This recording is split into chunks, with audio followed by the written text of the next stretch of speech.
Okay, I think we're about ready to get started. Sonia, are you about ready for me to introduce you? Yes, that would be great. Thank you. Okay. Okay, we'll go ahead and get started. I know people will be popping in and out as we do this, but I have a bit of an intro, hopefully no more than 90 seconds. Hey, everybody, and welcome to today's session. We're so glad that you can join us for Watch, Play, Learn with Sonia Tiwari. My name is Kim Hewitt, and I'm the president of the AECT School Media and Technology Division.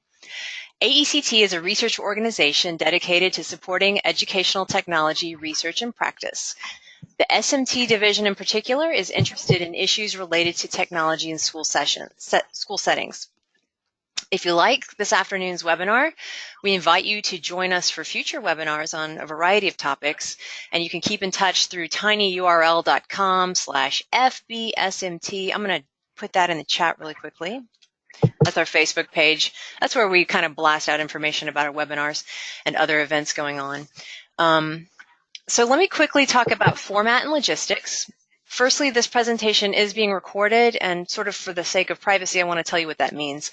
The recording will include all of the audio and Sonia's presentation screen share, so what you can see that she's sharing, that's what it will also include. The archive will not include chat, so when you're chatting, your name is in that chat. That's not going to be included in the video archive, and the list of who is actually attending will not be in the video archive. We're going to be posting an archive of this presentation on the School Media Technology YouTube channel tomorrow or tonight. There will be a follow-up email that includes a certificate of participation if you should need that. Some people need that, I've found. And if there's an issue with that certificate, you just let me know and I'm going to fix it. In terms of today's session, everyone except Sonia will be muted while she is presenting. And if you have a question, I encourage you to put it in the chat and I'll try to put it in, I'll try to keep track of those questions so we can feed them to her efficiently at the end. And I'll also let you come on if you want to come on and use your voice to talk and interact. You can also do that if you'd rather save your question for her. At the end of the presentation, Sonia will take questions and comments. And now let me introduce Sonia. Sonia Tiwari is a doctoral student of learning design and technology at Penn State. She is passionate about design and evaluation of educational public media for early STEM education. Prior to pursuing a PhD, she has worked as a game designer and user experience designer in the Bay Area in California. And she briefly taught educational game design at National Institute of Design in India. She holds an MFA in animation and a Bachelor of Science in Electronic Media. You can see some of her creative work at www.soniastic.com. All right, I'm going to turn it over to you, Sonia. Thank you. Cool. Thank you so much. And thanks everyone for coming in. I know Sunday evenings are mostly for like chill-in chores and Netflix and stuff like that. But yeah, thank you for coming in. A little bit about myself. As Dr. Kim already mentioned, that I'm a PhD student at Penn State. My research interests are in these three broad domains and how they overlap, which is early childhood education, finding how do children learn, and the frameworks for the design of technology-enhanced learning environments. That is part of my department, Learning Design and Technology. And the user experience design, that how do children experience learning interventions, the actual interface, the toys, games, interactive material that we design, how do children engage with these interventions. And so in this webinar, I'll try to keep it brief and useful. So we will start off with like a brief history of educational television. What is the Watch, Play, Learn framework? And why do we need this kind of framework? Some examples and some practical tips for practitioners, how to build your own models based on this framework and the theories behind this framework. And then just a brief idea on like the future of a framework like this. So this, I think, is a great year to talk about television, educational television in general, because of the documentary on Fred Rogers that has become really popular even with millennials who were not around at the time the show Mr. Rogers' Neighborhood aired. So it's a good time to kind of reconnect with the power of educational television. And although the history of television is quite long, I think the ones that I've highlighted is what matters the most in terms of this framework. So in 68, when Mr. Rogers' Neighborhood came around, I think that was one of the first times when we were able to show that television can have an emotional connection with the audience. I mean, before that, it was perceived more as just an entertainment, or even the educational programs were more instructional than, being able to connect emotionally. So that to me was a really important time in the history of television. And the second one was very next year when PBS was formed and Sesame Street came along. That was the first time that the curriculum of a TV show was really organized, and it was designed around children as learners according to their psychology, their development, their natural way of interacting with any medium. So it was developed in a more scientific and planned and organized way, and that really defined the beginning of the modern educational television. And the term edutainment, now it's being thrown around a lot, but initially when Disney came with the series True Life Adventure series, it was kind of mini documentaries, some 10 or 11 mini documentary series. That was when people first started talking about edutainment. And then National Geographic producer Robert Heyman also started using edutainment a lot, because the documentaries that they were producing were not made in the conventional way of like just stating the facts and slow zoom in and zoom out of different objects and text information, things like that. They were doing it in a really fascinating narrative kind of entertaining way. And then many of the popular shows from that time, like Schoolhouse Rock or Cosmos by Carl Sagan, Bill Nye the Science Guy, and many of those educational television series that people from that generation remember.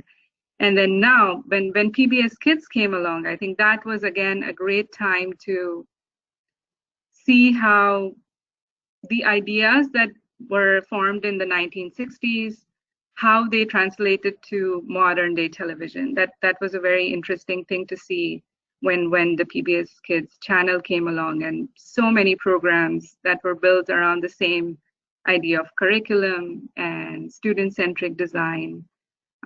All of their shows have been really great.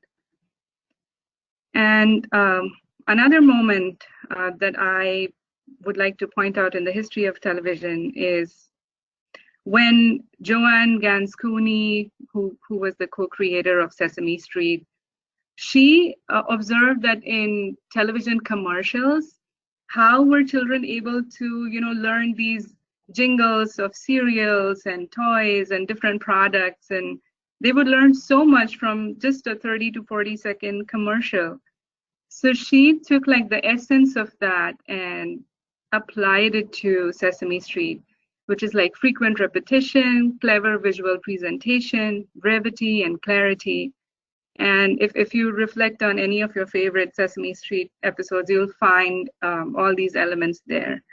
And this, to me, looks like the foundation of a good educational television show. Just like the clever visual presentation based on a curriculum and trying to present educational information in a really well thought out, precise way. And both of the co-creators of Sesame Street came from a background in education and psychology, so it wasn't produced superficially, just let's throw in something educational there. Instead of that, it was more very well thought out. They had a strong research team, And PBS Kids, all the other shows that they have now kind of work on the same model, right from the stage when they pitch the show to when it's produced and aired. They're constantly thinking in terms of education, child psychology, and in a very informed way. So what is the WPL framework? It's basically a framework that suggests that children would watch a 15 to 20-minute educational program. Example is like any episode from a show on PBS Kids, or an educational documentary, DIY videos, but just like a short duration that would give them a nice orientation of a topic. Then the play aspect is when they engage in a game or a playful activity that helps practice what they saw from in that TV show. And then as researchers, we kind of measure how they were able to take the key ideas from television, practice it by playing or engaging in an activity, and how they learn in the process. So this is the basic idea. Now, why do we need a framework like that? I think because in the 1960s, when educational television first came, the choices that children had were very limited in terms of how they would engage with educational media. It was just 2 or 3 different shows on a Saturday morning or any other like a particular time slot, and then that was it. But now we have, Netflix and Vudu and Hulu and all these services outside of television, and also so many devices. Kids are not only watching educational media on television, but they're exposed to educational programming through mobile apps and internet broadcasting services and stuff like that. There's so many ways that kids are exposed to media these days. So it leads to the need of 2 important things. One is that teaching them how to take the concepts they see on TV and they can apply it in real life, and giving them a sense of judgment on what good television programming looks like. Earlier, because the kids didn't have a lot of choice, even if they didn't have the sense of judgment, it was fine, because there were fewer options for children to watch. Now, because it's hard to constantly be like a hovering parent and constantly use devices like Disney Circle or other devices which help you kind of control and manage what children see. No matter how much we do that, ultimately the best way to keep children more engaged with educational media is to give themselves a sense of judgment. So a framework like this would kind of help them understand that what I'm watching, can I take these ideas and do something useful in real life? Once they have that sense, that's to me, that's the best way to moderate their use of media. And again, like instead of being a mindless zombie, being able to watch television as an aware learner is the kind of mind shift we should go for. Now, one of the criticisms that learning through television has often received is that it's just observational learning. That watching alone, it kind of reduces learning to a mechanistic, associative process. You're just copying something instead of reasoning for yourself. So that is why in the watch, play, learn framework, we start by watching, which is just an observation or like looking at a demonstration of how to do something, getting a basic idea. And when you get to the play part, then you actually have your own thought process, reason, intention, and other mental processes. And if anyone's interested in reading more about this, I really love this paper by Barbara Falls from 1974 on Piaget meets Big Bird, Is Television a Passive Teacher? And she, in favor of television, she gives a very beautiful argument that a good educational television program can help guide the thinking versus just demand a verbal or physical response. It's not just monkey see, monkey do, that say A and then all the kids say A and B or C. It's more about giving them the idea. That's why even in an episode of Sesame Street, if they have a segment called Letter of the Day, and they don't just help the kids understand how to pronounce it or write it, which is just like a physical or verbal response, but they also take them on different locations, show them objects or things, you know, that start with that letter, or other useful things like that, to understand the connections of letters to real life versus just, you know, using a rote learning kind of method. So what could be some examples for the Watch, Play, Learn framework? So these are some activities I designed for summer camp here in State College. And so we would watch an episode, say for example, from Cat in the Hat. One of their episodes is on flower power, in which the characters kind of go to a make-believe kind of place where they see how different animals depend on the flowers to live. And then, you know, through this imaginary, you know, fictional story, children can see how different elements in nature are interdependent, interconnected. Even if it's a fictional story, you still see the science that plays out in real life.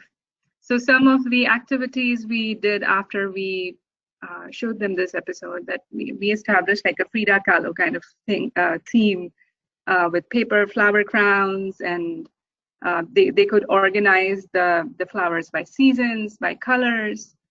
And then we would walk around the school campus and identify different flowers that are present in the area at a particular time, you know, by season. So this was a good follow-up on just watching the episode alone, because both of these activities separately are also useful, but when they are done together, you kind of see that transfer of learning, that, oh, I see how the bees or the butterflies or the worms or all these other creatures are dependent on these flowers. So another example was for very foundational coding. So there's another TV series called Odd Squad, and in one of the episodes they have different villains that represent kind of mathematical problem groups. Like there's a villain called Patternista, and she commits crimes by creating certain kinds of patterns across the city. And the Odd Squad are like a bunch of kid spies, detectives, kind of people who solve these puzzles. But it's a great way to understand about patterns. Now, after watching these episodes, we had the kids play different kinds of toy robots. For example, Cubetto is a very low threshold introduction to coding, in which, you know, kids just arrange these colorful arrows across the grid, and the robot basically follows the direction. Like if it's a left arrow, it will go left. If it's a square one, it kind of stays there. Then it goes forward, sideways, etc. And then for kids who are slightly older, there's Kibo, which is a little bit more advanced robot. And there are ways to arrange a few simple commands in a slightly more complex way. And then, you know, kids who are even older, they can go for a more advanced toy robot like MangoBot or Dash and Dot. There are a bunch of those. They basically give you a full-on interface that you can use on an iPad, and you can create your own patterns. So, you know, taking the understanding of how do patterns work, like there's 2 yellow, 1 orange, again 2 yellow, then an orange. So you begin to see how patterns work. It could be by color, by number, by, you know, just patterns itself, like zigzag and vertical lines, horizontal lines. So once you have that understanding from the episode, you can basically transfer that learning into playing with an actual toy robot. And then another example we did was we wanted to teach about dental health. And a lot of kids in that camp were age 6 and 7 when, you know, they're losing their teeth. And so they watched this episode. Arthur, the main character of the show, he was the last person in his class to lose his tooth. And, you know, they built a whole story around it that, you know, it's okay. Everyone has a different timeline of losing their baby teeth and stuff like that. And then follow-up of that episode, we came up with, I mean, the teachers and we came up with our own story. It was called Legend of the Tooth Bat. And we basically reimagined a tooth fairy as a bat. And we got this candy bowl from Target Halloween store. And we had these artificial teeth in the playground, and we asked the kids to kind of collect it and put it in the bat's mouth. And the team that collects the most teeth wins. And we had a dentist visit who, you know, told them about good hygiene, good taking care of your teeth, and why you lose your baby teeth, and how long will it take to get the new set of teeth. So we designed these activities not just to say the same thing that was told in the TV show, but to kind of build upon it and make it entertaining and help them remember the key ideas more. And one more example is from the TV show Curious George. He kind of predicts the weather in that episode through different things, like he gets a windsock, or he looks at the crickets chirping, so he knew it was probably going to rain, things like that. And then a follow-up of you know, the play aspect of the WPL framework was that we had them visit the weather station where they made their own pinwheel, which was used to, you know, kind of check how fast the wind was going. And we had a few sticker activities of different types of clouds. You can organize, like, is it there are 7 or 8 different types of clouds that they had to differentiate between. And then we asked them to predict the weather in small groups. So instead of just having like a digital game which is based on exactly the same story, we had them kind of think outside of the context of the TV show, but still practice the key concepts that they learned. And the last example is, again, from Curious George. This was an episode called Up a Tree, in which George basically builds a tree house. So he makes a blueprint, then he tries to arrange the different walls of the house on the tree. He thinks about construction. How is he going to keep the structure stable, and where is he going to put the nail? What does he do if he gets stuck? You know, he'll need to make some changes. How to use the material, stuff like that. So, and in the live action segment of the show, they showed that a bunch of kids, they went to an architectural firm, and the architect kind of helped them understand how they make a blueprint and how they construct.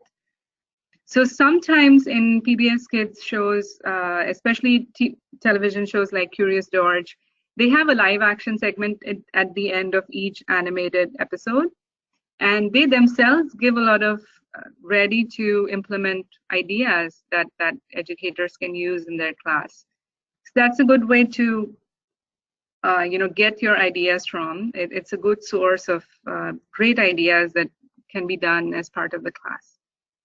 And so after this episode, we kind of had them make this area where we live, it's called Happy Valley, like a few different cities together is called Happy Valley. So we had them create these paper animals, plants, buildings, and stuff that they would make, you know, and we called it Happy Valley.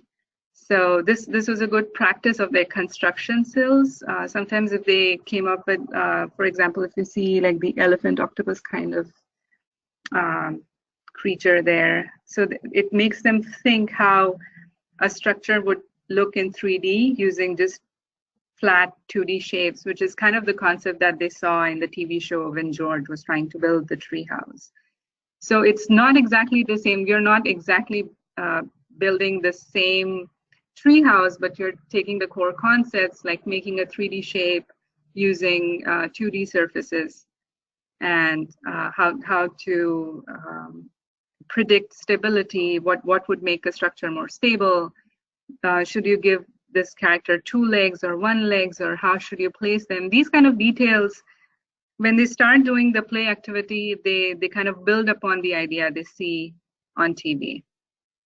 So I think I hope that these 5 examples would help you see how the watch, play, learn model can be used in classrooms. And yeah, I just wanted to give a theoretical reasoning behind this framework. So I know if I don't know how many of you are PhD students like me, or professors. I'm pretty sure you have heard these famous researchers a lot already. But I think the few theories that really align well with this framework is the spiral curriculum by Jerome Bruner, which basically says that you can introduce the same topic at different ages and just change like the level of detail. For example, in kindergarten, you're only learning about addition and subtraction of, say, smaller numbers, single-digit numbers. And as you get older, you're adding more complex 2 or 3-digit numbers, and you're also getting introduced to multiplication at first, just with 1 or 2 or 3, and then as you grow older, it becomes more complex. So this is how educational television programming is also kind of designed in a spiral way. Like the same program over the course of time goes from like a simple topic to a slightly more complex topic, building upon the previous concepts that have been established. And another idea, another theoretical background that helps this framework is Rudolf Steiner's the Waldorf system of education, which is kind of like Montessori system, but relies more on the imagination aspect of learning. So all these TV shows, Curious George, Cat in the Hat, Daniel Tiger, all of them have so much fiction, and you can't imagine the same kind of characters as humans in real life. A lot of it is pure imagination, and yet out of something so fictional, children are able to extract something very scientific or something so concrete that they can transfer that learning in real life. So, and Piaget's constructivism is, again, learning by doing is kind of the justification for the play aspect of the framework, that unless you do something by yourself and try to make something, you learn more by making something. For example, we saw the Curious George example. Just by watching, you kind of get an idea of how different walls of a cubical shape are made. But then when you're working on your own and you come across a shape which is not that kind of a 4-walled structure, and if it's something else, then it forces you to think in other directions, come up with a solution, and that's where the real learning takes place. And then again, the zone of proximal development, again, a very famous kind of overused concept in education, but it was founded by Vygotsky in 1913, but it still applies. And it basically says that the zone of proximal development is kind of the area between what you can do and what you cannot do. So there are some things that you can do with guidance from a teacher, from a parent, from any kind of educator. So the goal of a good educational TV series or an activity or any educational game is to increase that zone of proximal development. Children on their own can do a certain amount of things, And just with a little bit of help, a little bit of guidance, they can do so much more. So that's, again, a very beautiful idea that a lot of the PBS Kids shows address very well. And then these are some of the more contemporary theories that kind of inform this watch, play, learn framework. Bloom's taxonomy, again, if you look at this pyramid, imagine the remember and understand part is kind of like watching a television series. You're just getting introduced to the facts, and you understand as you watch.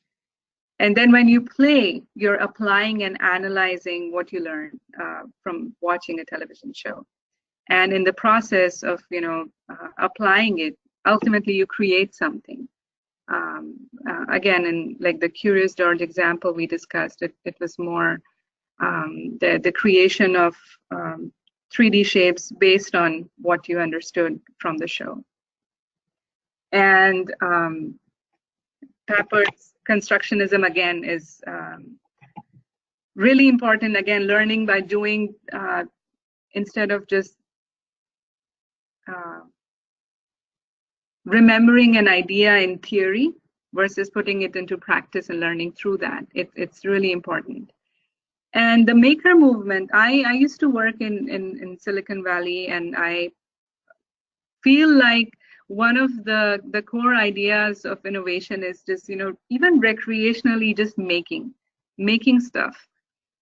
That opens up a lot of possibilities to learn, and using technology in really creative ways, taking it out of the context of, when you think of, say, coding, a lot of times kids assume that, oh, it's something older kids would do, or that it's something really serious coding. It has to end with a really high level of innovation. And the maker movement kind of takes the fear and the intimidation out of technology and kind of blends technology and craft together. And if you have been to any of the maker fairs, they just, especially the one in San Francisco, they just come up with crazy good innovation. And not everything is a solution to a problem or solving some big problem in the world. A lot of it is just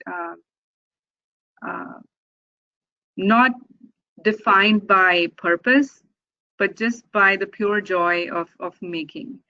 And that's really important, especially in early childhood education, to just let children create with whatever materials are available in class. And the process of making itself makes it very educational. And just like the watch, play, learn model, another similar framework is the DMP triad, which is the design, make, play kind of structure that was designed by Margaret Honey and David Cantor. And this framework is similar, that you use design thinking and you use planning and evaluation to come up with a design. Then you actually make it, and then you interact with it, then you play with it. And so their idea is that by designing something and making it yourself and then practicing with it or playing with it is also a great way to learn. And Helen Quinn, Philip Bell, all these guys have also written extensively on like playful science, how you can play games or engage in creative, playful activities to learn science. So yeah, these are both just the source theories, which are like grand theories, which have been around for a while and really popular, and the contemporary theories, which are more, post 1940, 1950. And this is more of like a modern view of the watch, play, learn framework.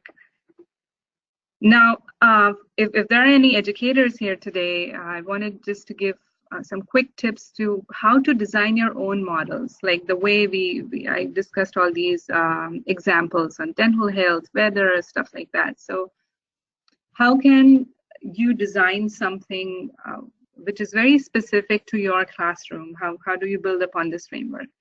So first, a good starting point is to identify a particular topic, because there are so many episodes, thousands of episodes available for free on the pbskids.org website.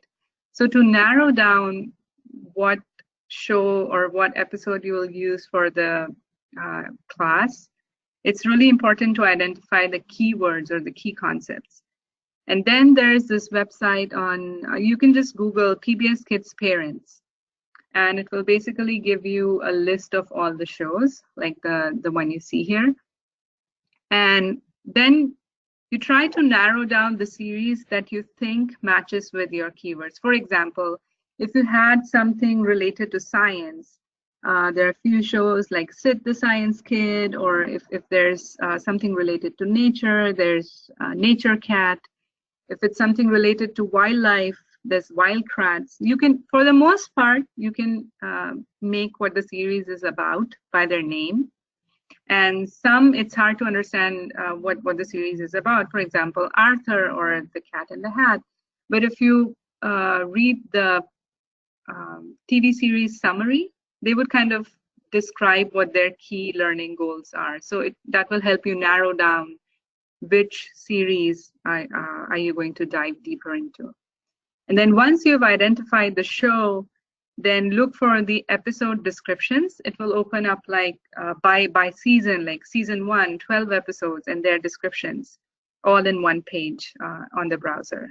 And then you can just hit Control+F or just find on page, and then find keywords, and then select that episode. For example, if you wanted to learn about engineering or construction, then you would narrow down your shows to say Pinkalicious and Peterific. It's more about arts, but they also do a lot of creative construction-y stuff. And say Curious George, because he does a lot of mechanical engineering stuff. And you go to the season description and you find the word, search for the keyword construction or engineering or architecture.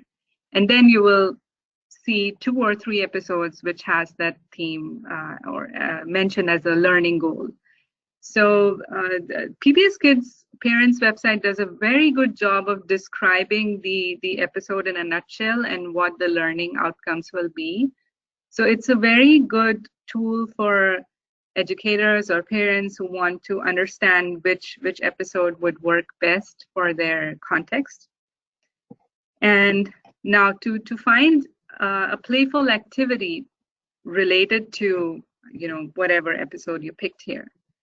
A lot of educators already do it. I know so many teachers who spend a lot of time on Pinterest. They have different boards for different kinds of activities for their class throughout the year. And another good resource to look at is the PBS Kids games. Some of the games you can play on iPad. Some of them are activity guidelines that they have on their website, in which they would kind of give you activities as a follow-up of these shows. So for example, Odd Squad, one of their episodes was about finding shapes in your environment, like a house, the top part is a triangle, the bottom is a square. So being able to identify shapes in your environment. And they gave a handout that you can print for free, in which they give an activity of shape scavenger hunt in your neighborhood. And they use the agents, characters from the series to kind of guide that activity. So sometimes PBS themselves, they'll give you a list of activities, but if it's a topic which is very specific and you're not able to find something directly from the PBS website, then Pinterest has, again, tons of ideas. And another idea is to get like printable activities, which are generally less than $5, and you can print as many copies as you want for the class. And a few websites, Etsy, of course, Etsy is a great resource to find printable activities, especially for construction, coloring, seasons. there's many educational printable activities on these websites.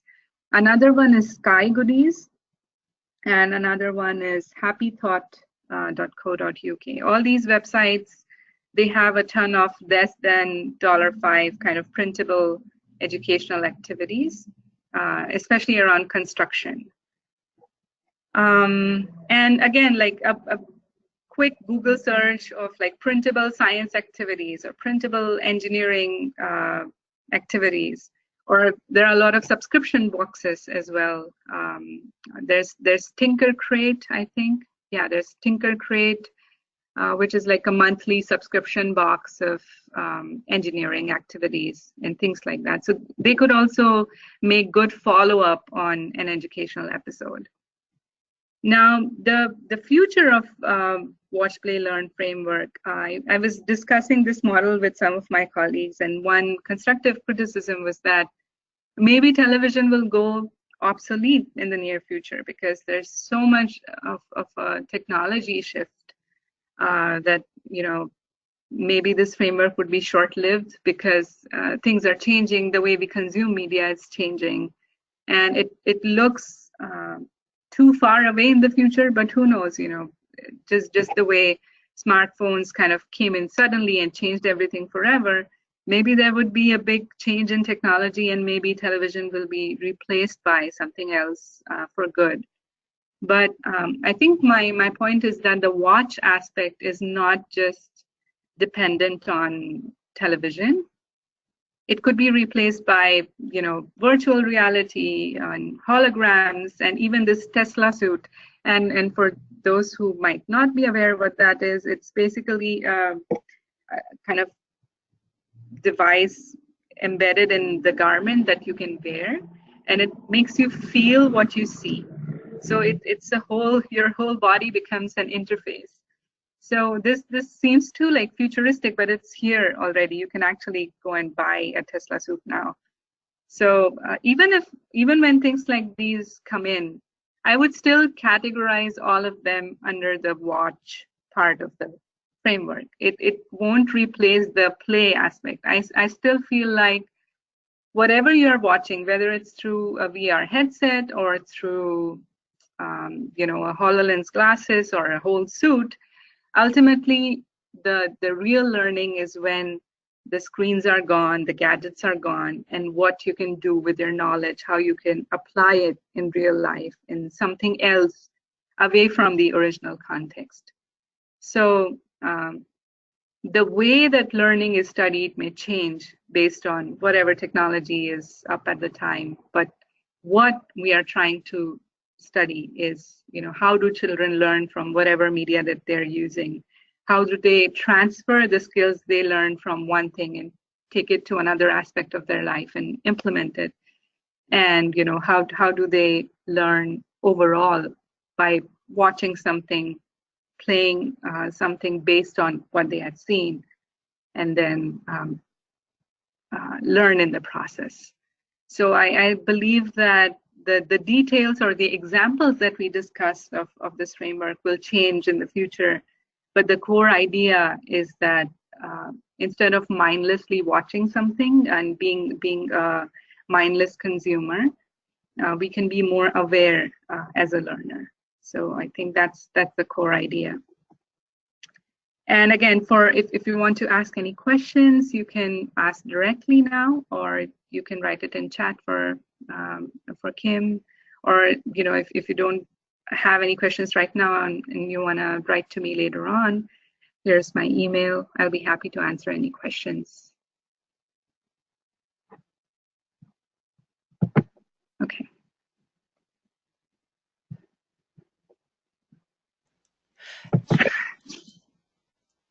Thank you, Sonia. That was great. This is Kim, and yeah, I'm watching the chat for questions. I think I will start you off with my question very quickly.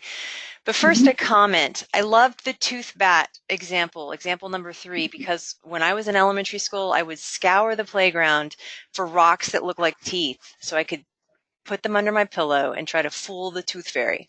That example was so realistic to me.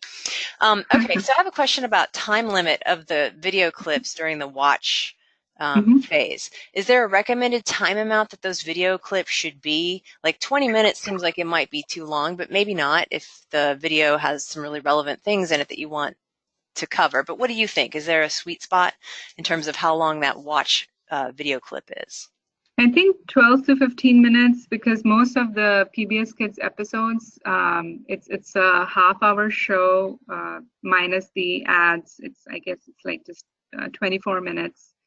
And then, so it's two 12-minute episodes, and a show like Curious George, they would have the story run for 10 or 11 minutes and followed up by 1 minute of a live action video. So generally, most of their like one single episode is about 15 minutes. So that's good enough. But yeah, most of the television series work that way, that a half-hour series divided in two separate episodes. So depending on the topic that you have, for example, in terms of the Cat in the Hat example that we had here, that talks about flowers. Yeah, the flower power one. So this is the A episode, which is like the first 15 minutes, and there's a B episode. Sometimes both A and B episodes are relevant to the same theme. So it makes sense to watch both, but sometimes, one episode is very independent and explores a specific theme in detail. So that's enough. Okay. Can I ask one more related question to that? With these Sure. this early childhood audience and this model, this framework, does the teacher sort of structure, like, does he or she provide a structure for how the kids watch, or do you just let the child watch freely and openly, and you count on the video to be inherently motivating and interesting? Or does the teacher say, I want you to pay attention to X, Y, and Z?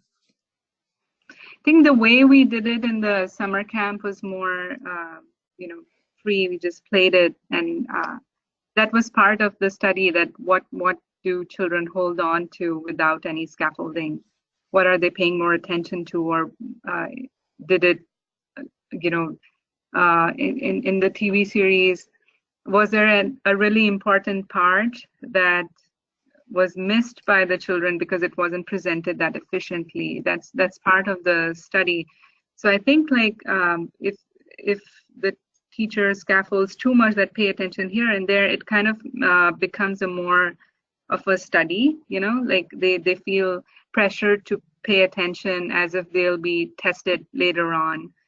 So the goal of the framework is to kind of give them this sense that even if they are watching something for entertainment, if they pay attention, or if they look for good ideas, they can later on build something based on it. Okay. Carol, did you have a question? I'm not sure the whole question was captured in the chat. There's just the word Sonia. Carol, you can also turn on your audio if you would like to ask her through the audio. Okay. Sonia, can you see Carol's question in the chat? I can read it. She says, thank you for this report on STEM and young children. I think it is important to use coding programs like Lego for young children. Too often, STEM students think these skills are for the smart kids. All children can learn to code, especially with the bot programs and Lego type software. Just a comment. Yeah, that's a really useful comment, and I agree. Like when I was younger, I remember I'm dyslexic, so I struggled a lot in school. But one day my dad got this program Logo, which is I think the advanced version that kids use now is Scratch. So Logo was kind of like that, but in a primitive way. But I was really good at that. I sucked at everything else, but when it came to coding through Logo, I was really good at it. And yeah, that it did make a difference to my education.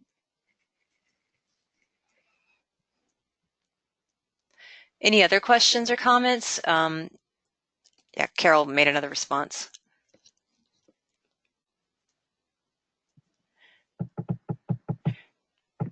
She said it used to be called Logo with the rabbit and with the turtle. Yeah. This logo. Thanks for reminding. I have another question if nobody has a question. So it's about the play stage and how you structure that, if at all. The play stage of the WPL framework includes structured activities, it seems like, guided by the teacher, excuse me. So how structured would too structured be for that play phase? Because play kind of connotes not very structured, the word play. I think if it's, for example, in the construction activity of like the Happy Valley cardboard kind of thing that we did, we would give like really loose guidelines that you can create any buildings or animals or trees, whatever you want, and here are the materials. And then the children would, draw the templates and cut them out and paint them however they choose. So I think the play aspect is more of like a loose guideline than, providing very precise instruction that, just do this and then step 2, do that. Or even if it's a game, for example, like a tabletop game or a board game, a lot of teachers use Legos to teach math in class. For example, a board game where, every time you roll the die, you land on a block that says add 2 bricks or subtract 1 brick. And in the end, whoever has the longest tower of Lego bricks kind of wins. So even if it's a game in which everything is pre-planned, the way the kids will play will be different. That's the whole point of the game, that it's not always the same. Every time you play it, it's going to be different. So I think that's my definition, that even if there are a lot of rules and guidelines, it still should allow children to practice in their own way at their own speed. Thank you. As a reminder, we are taking questions and comments right now. You can turn on your audio if you want to vocalize those questions or comments, or you can type it in the chat.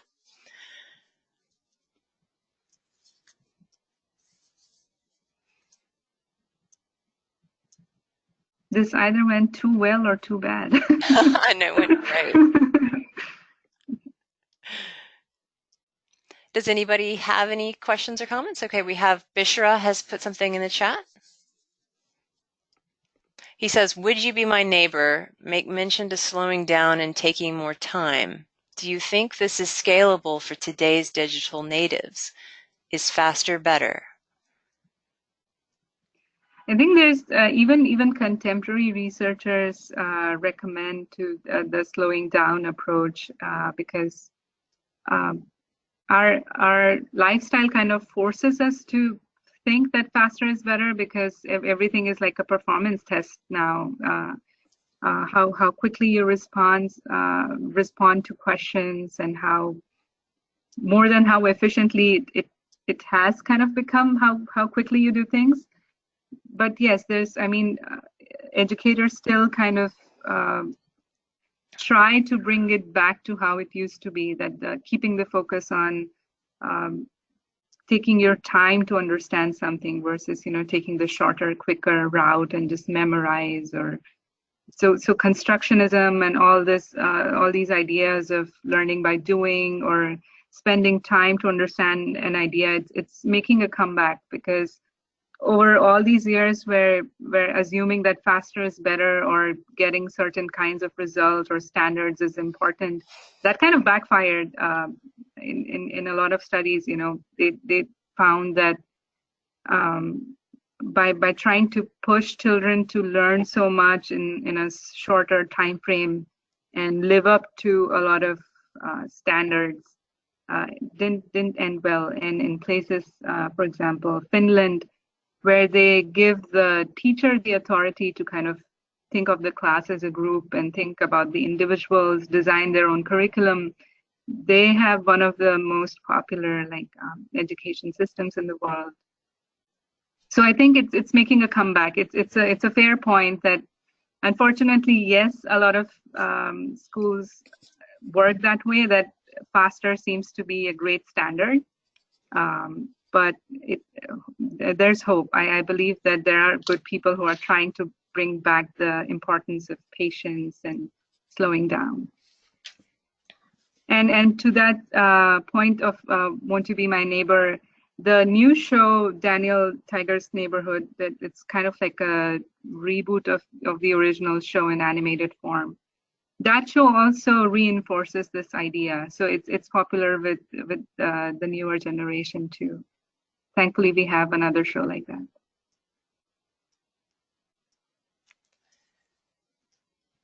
Welcome. Thank you for that question, Bishra. We have just a couple more minutes of time for questions or comments. You're welcome to vocalize them by turning on your audio, or I can turn on your audio. You can raise your hand if you're not able to do that, or type them into the chat.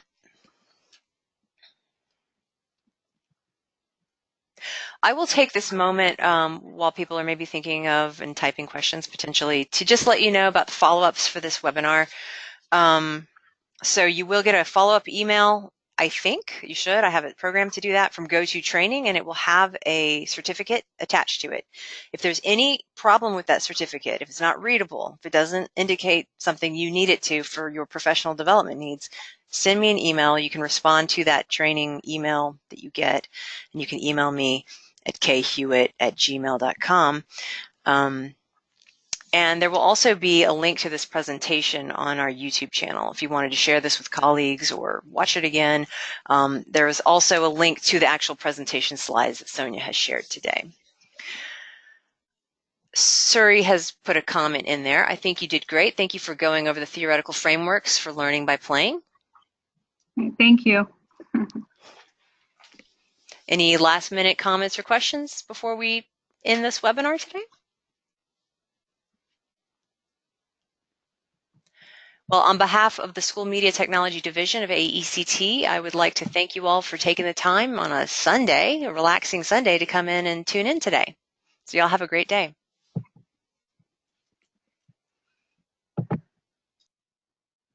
Bye. Thank you.